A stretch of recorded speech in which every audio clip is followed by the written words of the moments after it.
Virtual learning.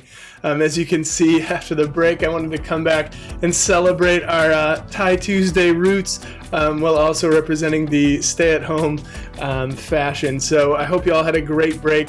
A couple days to relax, unwind a little bit, hang out with whoever you're hanging out with, and just have a chance to relax. As we come back today, we're actually going to go back to what we were working on right before the 4-day weekend, and that is the different types of energy that you read about on Thursday's activity.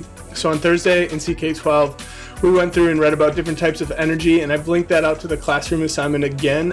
You don't have to do anything with that per se, but it is a great resource, as it's literally where we pulled all of these different types of energy from.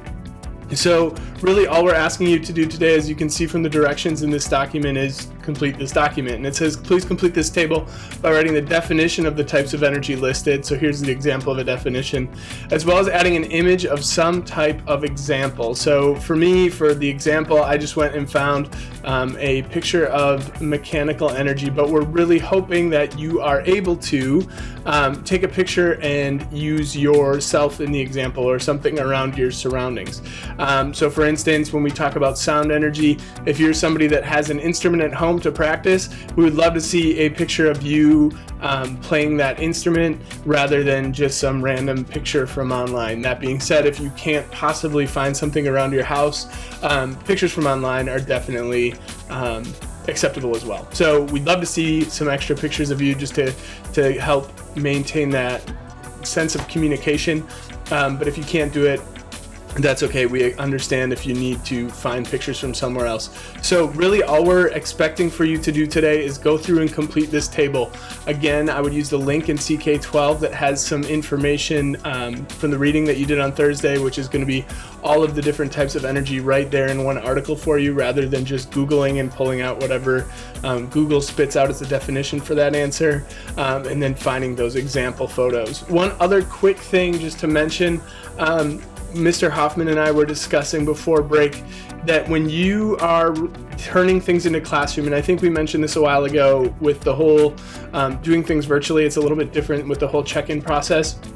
When you submit something to classroom, that's great. We're asking you to do that. That shows us that you're done with the assignment. Perfect. A lot of people have figured that out. It's been really, really smooth for us, and we appreciate that. The next step, however, though, is when you see something returned to you, if there's a comment on it, like, hey, you missed something, or I wasn't able to view this, or whatever it may be, there might be a comment, a private comment on the assignment that asks you to resubmit it. If you don't see a comment like that, you're good to go. You can just have it returned to you. That's our way for Mr. Hoffman and Brookins and Osmond and I, as we're going through this process and we're all split up and can't necessarily sit in the same spot and go through things like we used to. That does a great service to us, because we can see the things that were turned in and we checked it, said yep, gave you the green check mark in 4L rubrics, versus things that were like, oh, it was turned in but it wasn't quite done yet, or maybe it was a blank assignment. We just need to have all of that organization in piece to make sure that we are able to provide you with the quickest and most meaningful feedback possible. So to reiterate, once you turn something into classroom, you'll get it returned either way. If you get it returned and there's no comment, you're good to go. Just keep rolling. If you get it returned and there is a comment that asks you to do something, please then make whatever modifications you need to and return it that way. So happy Thai Tuesday to all of you. I hope you are rocking some ties. Love to see some pictures of that at some point. Maybe we'll put something together. But hope you're having a great day. And if you have any questions, as always, we will be available from 9 to 11 in the WebEx chat. Thanks, and have a great day.